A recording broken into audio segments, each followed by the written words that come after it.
Imagine a Minnesota Viking team that is owned by the people of Minnesota. The only team that fits that description right now in the NFL is the Green Bay Packers, while Representative Phyllis Kahn is proposing a bill that would offer the sale of stock in that team. She's here now to discuss her proposal. Representative Kahn, thank you for joining us on Capitol Report. Very nice to be here. Let's begin with your proposal. It would essentially make the Vikings a publicly owned team, requiring the governor and the Metropolitan Sports Facilities Commission to work with the NFL to make this happen. Explain your vision. Well, first of all, we're trying to work within additional existing NFL requirements. And for example, I did hear Mr. Bagley say that the NFL requirements is that one owner or a family of owners owns 30% of the team, and that there can also be no more than 30 additional owners.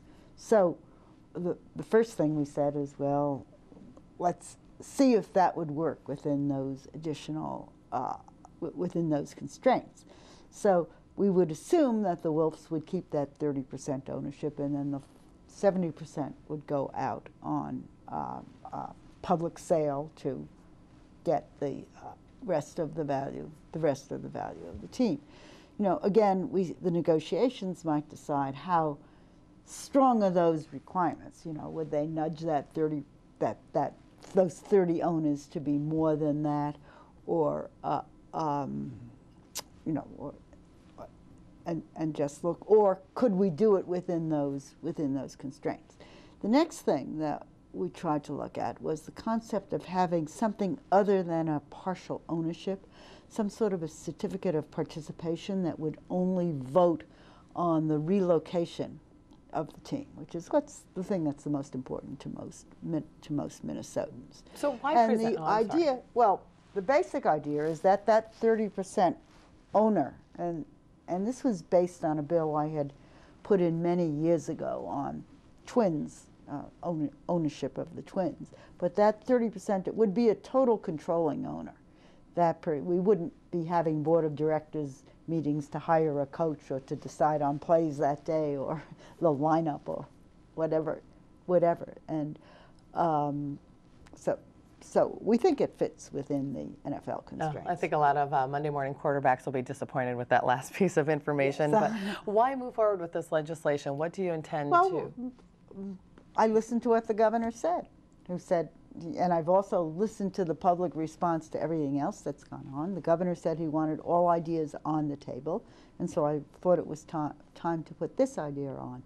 You know, when we had originally done it, I think the last time we had bills in to do this in 2005 and 2006 for the Twins, it really had a lot of support. It had a lot of bipartisan support. It had 34 authors in the House. And it also was on both the House floor and the Senate floor. So it did pass through some succession of committees in the legislature. And then what happened was that there was another solution to the Twins stadium issue.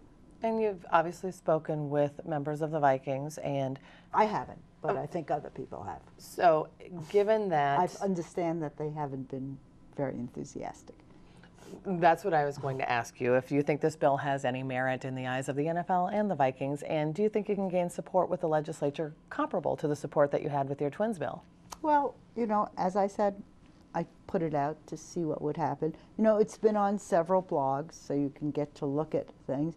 The one thing, I guess, as a member of a representative democracy, I've gotten very, very strong support from my constituents. I also put it out, you know, as just a press release also to my constituents, and that response has been extremely good. Throughout the state, it's been a little bit more mixed. The more liberal the blog is, the better it is. And I think one of the problems I am a little surprised, although I'm not. I think this is one of the things that email has done to us, is the nastiness of some of the responses. They're not when people are talking to you face to face or even in the phone, they're very, very much more civil when they're shooting out an email to you. And most of the ones that are highly negative are the ones that haven't read what I'm proposing and also said that all I am is proposing something for discussion. You know, they say something like, you know, you idiot, you haven't done your research, the NFL will never do this, and the first sentence in the proposal is to try and work within the NFL constraints. Well, I'm glad you were able to clarify that right now. We're almost out of time, so I wanted to ask you a little bit about the funding mechanisms outside of your bill that have been proposed. We have Racino, video poll tabs, which the governor seems to favor, memorabilia taxes. Which of these would you support? Well, I'm not enthusiastic about any of them. I don't have a strong objection to the electronic pull tabs. I've strongly supported only one gambling proposal, and that's the idea of putting slot machines at the airport.